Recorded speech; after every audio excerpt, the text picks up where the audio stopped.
siguiente plática, que es acerca de cuándo volvemos a hacer estudios endoscópicos. No hemos perdido la esperanza y pues el tema es muy interesante porque aplica a prácticamente cualquier especialidad médica. Pues nosotros somos gastroenterólogos y estamos hablando del tema, pero cualquiera que esté en la audiencia que no es gastroenterólogo va a poder transmitir sus datos de la conferencia del doctor Alex Díaz Medina de Chile, por favor.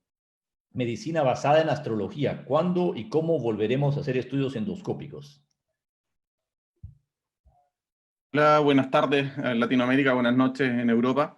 Bueno, un agrado el poder participar en esta conferencia con tan destacadas personalidades. Primero que nada, comentarles que cuando Pablo y Nicolás me sugirieron para esta exposición, cuando leí el título dije, bueno, ¿y qué tengo que hacer yo acá? Yo soy uno de los más apegados a la medicina basada en la evidencia, pero fue un desafío, lo enfrenté en forma reglada y traté de enfocar esta astrología, que es una pseudociencia, donde nos dice que a través de los astros y de la interpretación del movimiento y esta dinámica que viene desde el cielo, vamos a poder predecir los eventos futuros. Bueno, lo tomé como tal, traté de tomar la evidencia de nuestros astros, la gastroenterología en el mundo, y tratar de, posterior a eso, lograr bajar esa información y colocarla de la forma más científica posible. Bueno, ¿cuándo y cómo volveremos a hacer estudios endoscópicos? Todos tenemos estas ganas, estamos todos con mucho interés para poder volver a comenzar nuestra práctica clínica. Y para comenzar con esto, quiero llevarlos efectivamente a la astrología. Tenemos ahí a Michel de Nostradamus en su libro de las profecías, y es una persona que fue un médico también, francés muy connotado. Todos conocemos sus cuartetas, y esta parte de descripción, de intentar ver el futuro a través de algunos conceptos, ha sido muy popular. Y esto está circulando en internet en este año de los gemelos, que podría estar asociado al 2020. Hay una corona ahí entre medio que se puede plantear como parte del virus y que viene del oriente, que es de China, y que podría haber sido de los murciélagos y todo lo que está descrito en la pantalla. Pero bueno, esto claramente es un fake news del COVID. Esto no lo describió Nostradamus, ¿ya? Esto es falso, no tiene nada que ver. Por lo tanto, vamos a hablar de ciencia. Y en cuanto a la ciencia, ¿qué es lo que trajimos desde los astros? En nuestra hoja de ruta para hoy va a ser la pandemia. Esta pandemia obligó a un cierre veloz de las unidades de endoscopía digestiva. ¿Qué significa el cerrar esto? Es una crisis local e individual muy importante para nuestras unidades. Abrir la unidad de endoscopía, por favor, todo lo planteamos, pero ¿cómo y cuándo? Es lo que vamos a tratar de explicar con la doctora Rice. Dividimos nuestras presentaciones en dos, en el cuándo y en el cómo, y así los vamos a plantear. El cuándo es el tiempo, es el momento, es la paciencia. El no ahora, pero quizás más adelante. Y el cómo tiene que ver con la acción, con el tiempo de actuar, con hacer las cosas y protocolizar. Y eso es lo que vamos a plantear a continuación. Existen diferentes tipos de guías múltiples y concatenadas, descritas desde ya comienzos del año, donde efectivamente nos describen que esta elevada contagiosidad, sobre todo en la exposición de los procedimientos generadores de aerosoles y su potencial transmisión fecal, oral del virus, hacen que las unidades de endoscopía no solamente sean riesgosas porque vamos a tratar pacientes o efectuar procedimientos en pacientes sospechosos o confirmados, sino que también podemos diseminar la infección a través de nuestras unidades y personal de salud no adecuadamente protegido. Este incremento puede ser rápido en las fases que ya efectivamente el doctor nos mencionó en un inicio, a una fase exponencial y una estrategia de pandemia que ya en muchos de los países está ya planteada, con diferentes matices, pero ya planteada. Y esto nos obliga en un inicio a efectivamente decir, bueno, ok, ahora vamos solamente efectivamente a hacer procedimientos de urgencia o prioridades o diferir todo lo electivo, que eso está dentro de las guías de recomendación. Esto genera un cambio de estructura y de paradigma de trabajo en las unidades de endoscopía digestiva, donde nosotros hemos optado por la división en teams, siempre con un cabeza de serie de más experiencia, pero fuera de la edad de riesgo, con elevados elementos de protección personal y con una selección de casos muy padrón y con flujos específicos para los pacientes que sean de riesgo o que no presenten riesgo, basados en la información que existe en la literatura de las guías. Y esto ha llevado a que una capacidad completa de las unidades de endoscopía en el país, en la actualidad, tengamos una utilización individual de las unidades de endoscopía de mucho menos del 10% y con un cierre global para la atención ambulatoria no seleccionada de más del 98% en nuestro país. Bueno, efectivamente, en enfrentar esta pandemia en diferentes escenarios va a depender del país y el lugar en donde estemos. En la actualidad ya sabemos todos que la gran mayoría de los casos está fuera de China. Nosotros estamos vigilando este comportamiento desde que en Europa comenzaron los primeros casos. Supimos lo de Italia, sabremos en un rato más lo de España.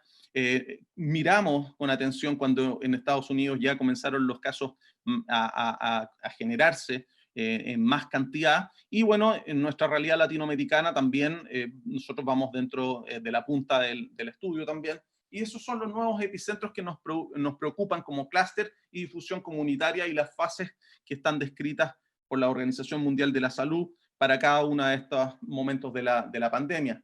Bueno, claramente las curvas y el número de casos son relevantes para enfrentar el cuándo abrir la unidad. Es distinto a lo que está sucediendo en España, donde aparentemente la cantidad de generación de números de casos diarios va en una regresión lenta, con algunos pics entre medio, pero en análisis hasta abril del 2012, abril, 12, la generación de nuevos casos globalmente en España parece ser que venía en una caída más o menos sostenida con algunas elevaciones intermitentes. Distinto es el caso en Uruguay, que aquí ya le agradezco a Nicolás lo que me envió, donde los casos totales inicialmente son todavía muy lentos, muy pocos, por lo tanto están en otra fase muy distinta a la de España. Y bueno, y nosotros en Chile vamos en un sostenido crecimiento con las medidas de screening y todo lo demás que ha hecho el gobierno, de aproximadamente unos 400 a 500 casos diarios, con más de 100.000 PCRs efectuadas diagnósticas hasta hoy. Entonces, en este escenario global, donde la cantidad de casos confirmados y de inicio en Europa, en América, en Asia, es totalmente distinta, por lo tanto, estas curvas de dinámicas son diferentes, el análisis para apertura va a depender de criterios que sean más bien objetivos. Y recientemente, hace un par de horas atrás, la guía británica fue actualizada en una orientación hacia la apertura y cómo abrir y a quién abrir los servicios de endoscopía. Esto está tibio, me lo mandó el doctor Parra hace un par de horas atrás. Y bueno, esto tiene que ver con la gráfica que vemos en este segmento de la pantalla, donde están las fases de la pandemia. Inicialmente las fases 1-2, después la transmisión ya más importante, la fase 4, donde ya hay una distribución mucho más amplia, las fases 5-6, y nosotros estamos esperando la caída de este pic, ya este quiebre de la curva, que parece ser que en Europa en algunos lugares ya está comenzando, y posteriormente viene digo, una fase post-pic, donde es posible que existan nuevos incrementos de casos, pero claramente va a la disminución, a la lisis, y después viene un momento que todos esperamos, que es post-pandemia, ¿ya? Donde efectivamente podría tener un comportamiento a través de diferentes estaciones, y eso vamos a saberlo solamente en el futuro. Aquí tendríamos que solamente hacer una predicción, pero vamos a intentar que al final esto también quede más claro. Lo de aplanar la curva, que bien comentó el doctor en un inicio, que en una buena exposición, que me quedó muchas dudas más claras, nosotros tendremos que iniciar idealmente la caída de la pandemia nuestra actividad endoscópica más abierta. Bueno, y para eso vamos a encontrar en la literatura la primera apertura. La primera apertura, lógicamente, fue en el lugar más cercano donde se generó esta crisis sanitaria, que fue en China. Esta serie de casos que se expresó hace poco tiempo atrás en el Gastrointestinal Endoscopy es la experiencia de la apertura de una unidad de endoscopía en el sur de China. Esta unidad de endoscopía está muy cercana a Hong Kong, está aproximadamente a 1000 kilómetros de Wuhan, y ellos describen una reducción clave del número de casos, y estos son los condicionantes que posteriormente vamos a ver en el consenso de Asia-Pacífico, parte importante, reducción del número de casos nuevos durante el mes, con pocos casos importados, ya que China no tenía cierre de frontera. Otra cosa importante que ellos describen como condicionante es el protocolo estricto para la apertura a los exámenes electivos en marzo del 2020, donde fue que ellos comenzaron su apertura, y describen que los últimos 19 días previos existió un aumento gradual y sostenido de exámenes a 70 exámenes por día, que correspondía a 1/3 de la capacidad total de esa unidad, una unidad con una gran afluente de pacientes. Por lo tanto, interesante esto de la reducción, considerar el protocolo estricto, un aumento muy gradual y lento de la cantidad de exámenes, y lo otro que es más relevante aún es que efectivamente midieron que no hubo infecciones nosocomiales asociadas a COVID-19 relacionados con estos procedimientos. Eso es muy relevante para tener en consideración. Estos pivotes de el cómo y el cuándo vamos a abrir la unidad de endoscopía es muy relevante para la siguiente recomendación. Esta guía es la guía hacia Pacífico, que la tomé porque es una producción de un grupo de expertos en forma muy concienzuda y está escrita en el GAT hace muy poco tiempo. Y en su acápite número 11 nos comenta efectivamente cómo reanudar la actividad endoscópica, y se plantea una reanudación gradual de los procedimientos electivos. Esta reanudación va a estar en base a las guías y la evolución del COVID-19 locales. Por lo tanto, como sabemos que es difícil determinar una estrategia para todo el mundo, vamos a tener que llevarla a nuestro lugar específico. Ese momento, que es el tiempo, va a depender de esta estrategia de activación adaptativa. ¿Qué es una estrategia de activación adaptativa? Es el incremento dependiente del panorama que suceda. Y ese panorama no solamente tiene que ver con la cantidad de casos comunitarios, sino que también tiene otros factores determinantes que son los que vamos a comentar. Tiene que ver con el número y la curva de casos confirmados en ese momento. Tiene que ver con la disponibilidad del equipo de salud, no solamente los endoscopistas, sino que la enfermería, los técnicos de endoscopía. Tiene que ver mucho con la cantidad y los elementos de protección individual asociados, ya que es una parte de la crisis importante dentro de la protección, el no contar con aquellos elementos de protección personal en cantidad importante, y obviamente también en la mirada hacia los pacientes, en el volumen acumulado de los casos de endoscopía que han sido diferidos. Solamente solucionamos lo urgente, lo prioritario, lo emergente, y vamos a juntar esta lista de espera que debería ser monitorizada. Y esta lista de espera, cuando abramos la unidad, tenemos que también seleccionarla. Bueno, tomé estas 3 curvas o estas 3 ondeadas en base al modelo de pacientes con daño hepático. En un inicio, en la curva roja, en la primera oleada, nosotros vamos a diferir todo lo que no corresponda a ser urgente o prioritario, que es muy relevante, y después vamos a tener una segunda curva donde vamos a tener pacientes que se hayan descompensado, hayan tenido otras enfermedades que se estén acumulando y vamos a tener que resolverlas también, y posteriormente en una tercera curva epidemiológica, es donde se han acumulado todos estos otros pacientes que vamos a tener que efectivamente enfocar, que no hayan sido prioritarios. Es por eso que estas 3 ondeadas son las que vamos a tener que también tener en consideración para nuestra priorización de los casos electivos cuando abramos la unidad. Entonces, para reanudar esta actividad endoscópica en forma parcelada, en fases, debemos de planificar y seleccionar los casos. ¿Cómo se plantea esto? En una fase inicial, la guía de Asia-Pacífico plantea que al menos un 50% del volumen de la capacidad normal de la unidad de endoscopía debe estar operativa. los chinos planteaban un 35% inicialmente, en la guía Asia-Pacífico un 50%. Y ese 50% vamos a tener que protocolizar qué tipo de pacientes vamos a hacer en ese 50%. Por lo tanto, además de protocolizar el cómo los vamos a seleccionar y qué pacientes van a ser, vamos a tener que estar atentos también epidemiológicamente a los cambios repentinos en los casos de COVID. ¿Por qué? Porque sabemos que esto tiene estacionalidad, que puede tener pequeños picos de incremento y en ese momento tendremos la capacidad de, con la autoridad sanitaria, restringir nuevamente la actividad endoscópica. Tenemos que tener claridad también sobre la limitación de los elementos de protección personal que no son tan abundantes en la actualidad y los otros insumos médicos asociados. Siempre teniendo en eje central la seguridad y el bienestar de los usuarios internos, o sea, del equipo de salud y también de los usuarios externos. ¿Por qué? Porque el equipo de salud también, ya comentó nuestro colega en la presentación anterior, puede tener cansancio, puede tener estrés y puede estar enfermo también por COVID-19, puede adquirir la enfermedad. Este trabajo conjunto requiere que la jefatura clínica y la jefatura administrativa tengan metas que sean razonables y dinámicas. Esto genera que un protocolo de trabajo que debe ser muy bien explicado, muy bien publicitado ante todos los trabajadores y la comunidad, o sea, los pacientes, nos lleva a que efectivamente tengamos una estratificación de riesgo y detección de casos en forma más apropiada. Bueno, ahora me voy un poco hacia otra parte relevante, que es la guía recientemente publicada por la Asociación Británica, que dice, bueno, a quiénes y cuándo y cómo vamos a seleccionar o vamos a nuevamente efectuarle los procedimientos endoscópicos.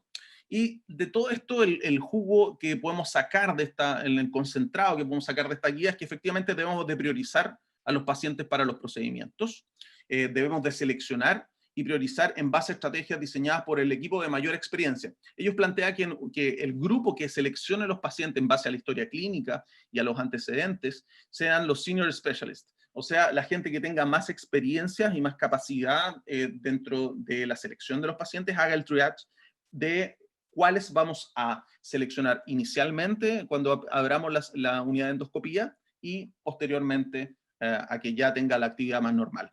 Bueno, el modo de priorización va a depender de la sospecha diagnóstica, del seguimiento del paciente, podemos hacer telemedicina, por ejemplo, y seleccionar en esta pandemia, ya sabemos que los que tienen el check de emergencia, o sea, lo vamos a resolver todos probablemente antes de 24 horas, incluso quizás en 12 horas, los que sean de urgencia, o sea, que tengan prioridad para su vida, en 1 a 2 semanas, y los de altísima prioridad dentro de 4 semanas, y los controles rutinarios probablemente queden a mucho más allá de 30 días, en lo que plantea la guía británica.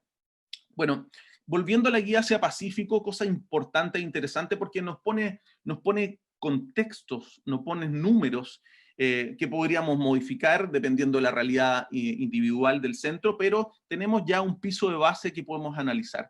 Esto también fue publicado recientemente por la CIED en español. Bueno, el comportamiento va a depender de los casos de COVID y ahí podemos tener un aumento exponencial rápido o una tendencia a la baja o sin casos nuevos diagnosticados. También vamos a tener en el centro los suministros o los insumos de elementos de protección personal muy relevantes para poder abrir la unidad de endoscopía. Y efectivamente, ¿qué es lo que vamos a hacer con esta unidad de endoscopía? Y así que los invito a ver la primera fila, donde en el momento del aumento exponencial de nuevos casos o del aumento rápido en la segunda fila, nosotros lo que vamos a tener que observar es lo siguiente. ¿Qué tipo y cantidad de insumos de elementos de protección personal tengo disponible? Si mi cantidad es crítica, o sea, quiere decir que la reserva que tengo disponible es de menos de 7 días, claramente solamente voy a estar dedicado a las urgencias, a endoscopías de alta relevancia y emergencias, y todo lo que tenga que ver con la menos priorización, ellos lo plantean como semiurgente, o endoscopía electiva, claramente espera. Se anota, se hace el triage para posteriormente apertura, pero espera.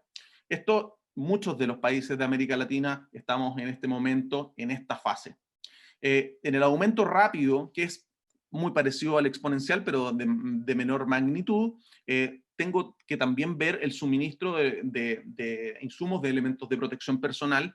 Si son muy bajos, definidos como una reserva de menos de 4 semanas, prácticamente tenemos exactamente la misma protocolo de acción, solo que en las endoscopías menos prioritarias, pero que son semiurgentes, vamos a evaluar el caso a caso. Aquí tenemos la holgura de tener elementos de protección personal en mayor volumen, por lo tanto podríamos tener la posibilidad de hacer otros tipos de exámenes, pero que no sean solamente de emergencia o urgencia, sino que más bien prioritarios. Ahora, cuando empieza a contenerse la pandemia o a caer en la cantidad de casos, que es el escenario que todos esperamos que llegue luego, cuando la tendencia es baja y verificamos que nuestro suministro de protección personal sea subóptimo, o sea, una reserva definida como de 4 a 8 semanas, nosotros podemos plantear a toda capacidad poder resolver lo urgente, los procedimientos urgentes o de semiurgencia, y plantear el incremento lento en ondas de endoscopía electiva para aquellos pacientes que yo ya efectué la selección. Otra cosa va a ser cómo yo voy a efectuar el procedimiento y qué protocolos para efectuar en los exámenes, si voy a utilizar PCR, si voy a utilizar IgG. Eso lo vamos a comentar posteriormente con la doctora y espero que tengamos muchas preguntas. Ahí reanudaremos aproximadamente el 50% de la capacidad y el qué pacientes, efectivamente los que están priorizados previamente, que hayan tenido que esperar. Una vez que no se diagnostiquen casos nuevos durante al menos 2 semanas, que es el mejor escenario disponible en la última línea, y que tengamos, ya parece ser ya un sueño esto, los elementos de protección personal normales en volumen. Eso significa que tenga una reserva de 12 semanas al menos de elementos de protección personal. Ahí tengo la capacidad, según la guía Asia Pacífico, de plantear apertura global de la unidad a los números que previamente teníamos. Yo creo que es poco probable que podamos llegar tan fácilmente a ese número. ¿Por qué? Porque esto va a cambiar el paradigma de cómo nos enfrentemos a la endoscopía diagnóstica y terapéutica. Muy probablemente tengamos que generar protocolos que modifiquen nuestra conducta, sobre todo los elementos de protección personal. Bien, sigamos en esto. Este es un gráfico que Pablo Cortés me facilitó hace un par de días. No quiero que lo aprendan de memoria y que tampoco lo intervengan ni crean que cada una de las líneas que significa, pero es para tranquilizarlo. Es solamente decir que estamos en el tsunami entrando en el puerto en este momento, tenemos la ola aquí gigante frente a nosotros, estamos intentando contenerla posteriormente, pero en algún momento esto va a volver lenta y sostenidamente a la normalidad. Van a comenzar los viajes, va a comenzar el turismo, lentamente vamos a abrir las unidades endoscópicas y eso va a suceder, va a incrementarse la actividad normal del mundo. Y eso se plantea en aproximadamente diciembre o enero. Este es un gráfico para Europa, obviamente con una Navidad probablemente muy austera, así que pueden ir comentándole a los hijos que Papá Noel probablemente vaya a estar un poco más restringido en esta Navidad.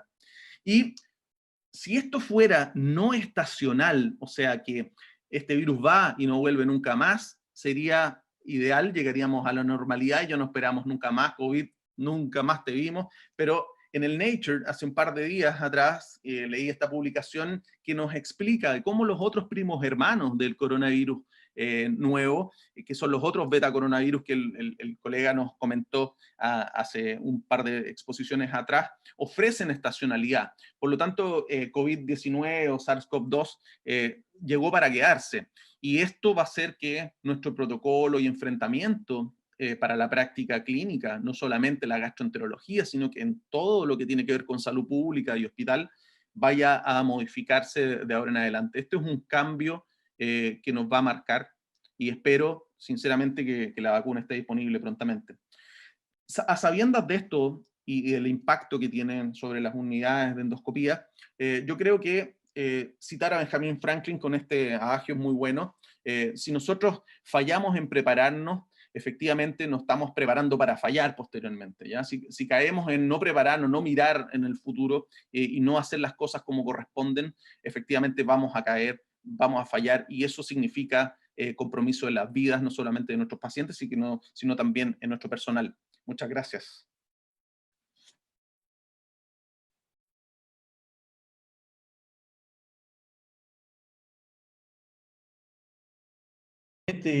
Doctor Díaz Medina, su plática prácticamente teníamos muchas preguntas al principio, pero nos quedamos con pocas al final porque las respuestas fueron dadas y quisiera enfocarme en una diapositiva, la número 8, donde usted habla de activación adaptativa.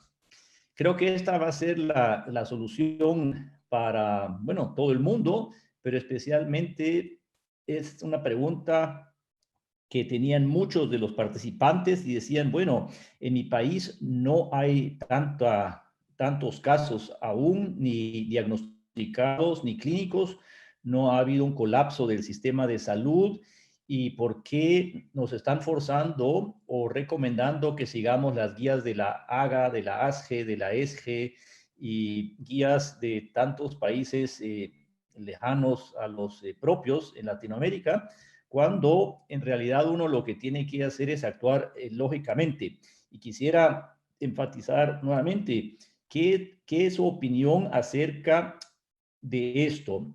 ¿Podemos nosotros verdaderamente empezar a hacer endoscopía basado en el concepto de epicentros, el país donde uno se encuentra y la estructura de la unidad endoscópica? No todos nuestros centros hacemos 210 endoscopías totales como en China, que están haciendo solo 35%. Si es una unidad de endoscopía más pequeña, no hay muchos casos en el país y hay equipo de protección.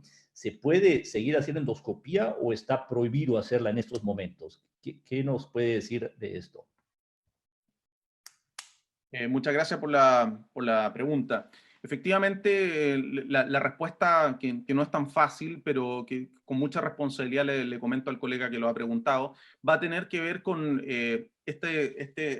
esta unión, esta simbiosis sobre en qué situación país me encuentro con las autoridades sanitarias, qué número de pacientes tengo. Ojo, que tiene que tener un número de testeos significativo, dado que si tiene un número de testeos bajo, o sea, no hay acceso a una gran cantidad de PCR para estudio, esta política de apertura o de trabajo no tiene ningún sentido. Y lo tercero es, efectivamente, si tengo un flujo definido, tengo la capacidad de priorizar y hacer un triage sobre diagnóstico para los pacientes que tengan sospecha de COVID o no y mis elementos de protección asociados.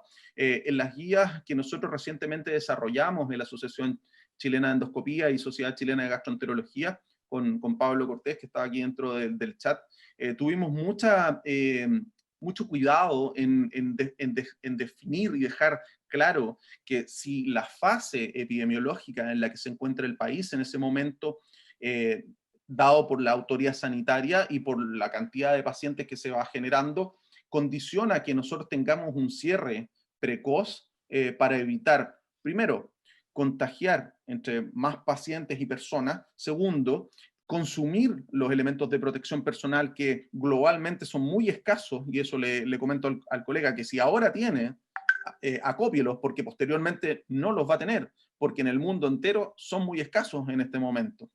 Y lo tercero es que, evaluado con los clusters en cada uno de los lugares o regiones donde se encuentra en el país, junto con la autoridad sanitaria, tienen que tomar las resoluciones debidas, si es que el cierre es inminente o ahora mismo, o el cierre es más tardío.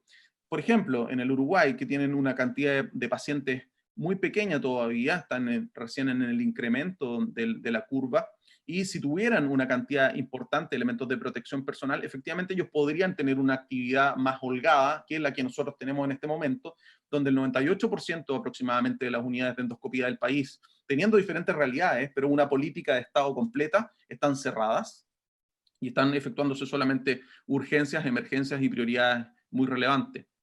Por lo tanto, la respuesta va por ahí. Las guías no son casualidad. Lo que estamos viendo en este concatenamiento de las guías en diferentes países es que todo lo que viene 4 o 5 semanas adelantado entre Europa, ahora Estados Unidos y nosotros en Latinoamérica, tenemos que mirar ese ya, porque este tsunami va a llegar, nos va a llegar a todos y tiene que estar bien preparada la unidad. Y si ya tienen pacientes localmente, efectivamente tienen que comenzar a entrenar esas unidades de endoscopía para lo que viene. Excelente, muchas gracias. Y pues me gustó mucho que mencionó que se basan en guías locales y eso es algo que yo sí quisiera enfatizar porque nosotros siempre estamos viendo guías internacionales, por supuesto, que son importantes, pero hoy por hoy, con una situación como la que usted describe, es importante que las sociedades locales nacionales sean las que tengan el qué decir. ¿Qué le parece esta idea? Porque, por ejemplo, yo estaba leyendo una guía de la AGA y las recomendaciones no se adaptan a lo que tenemos aquí en mi parte del país de Alemania, y específicamente con lo que es la incidencia, la cantidad de material protectivo. Y es más, en algunas de esas guías inclusive decían que se tenían que hacer todos los cuartos de endoscopía con presión negativa, que me parece que es algo imposible de realizar en el mundo. ¿Qué opina, doctor? Sí, voy a dividir la pregunta, que agradezco también, en dos fases. Uno, efectivamente la selección y la producción de guías locales, y dos, en los elementos de protección personal adecuados y además los cuartos de endoscopía preparados para los casos de sospecha o riesgo. Bueno, inicialmente la guía local siempre es muy útil. Requiere un gran trabajo, un equipo de trabajo multidisciplinario y con gente que tenga mucha experiencia para describirla. Y es la gracia de hacer una guía local, es que yo agarro lo que dijimos al principio en la presentación, la información de los astros, o sea, de las estrellas de la gastroenterología en todo el mundo, la condenso, saco la información prioritaria y esta la transmito localmente, orientada a nuestra realidad. Y eso es lo que efectuamos, intentamos hacer con la Asociación Chilena de Endoscopía y Gastroenterología, llevando a la realidad chilena esta adaptación de todas las guías mundiales. Y ahí destaco efectivamente la europea, la británica, la española, que también nos ayudó mucho, la de Asia-Pacífico, que está sumamente completa, y más tardíamente, porque la reacción fue más lenta, de la AGA y la ESGE. A ellos los pilló aparentemente un poco menos preparados, y salieron a recomendar un poco más tarde. Y en cuanto a los elementos de protección personal, quiero referirme un poco a esto, porque es algo muy relevante. No es casualidad que hay una escasez global de elementos de protección personal, porque son de alta utilidad en este momento y de mucho uso, y el ciclo es muy rápido de utilización, y la generación de los elementos de protección personal es más lento. Por lo tanto, hay una disminución significativa, incluso en países mucho más desarrollados que el nuestro. Es por eso que el triage, que la selección de los pacientes, es tan relevante. ¿Y cuál es esa selección? Efectivamente, tengo nuevos criterios dependiendo de la guía a la que se adscriba o haya generado la parte global ahí, o si no, la parte local. Yo encasillo el riesgo del paciente, y según la caja de riesgo que yo lo coloque, es el elemento de protección personal que voy a utilizar.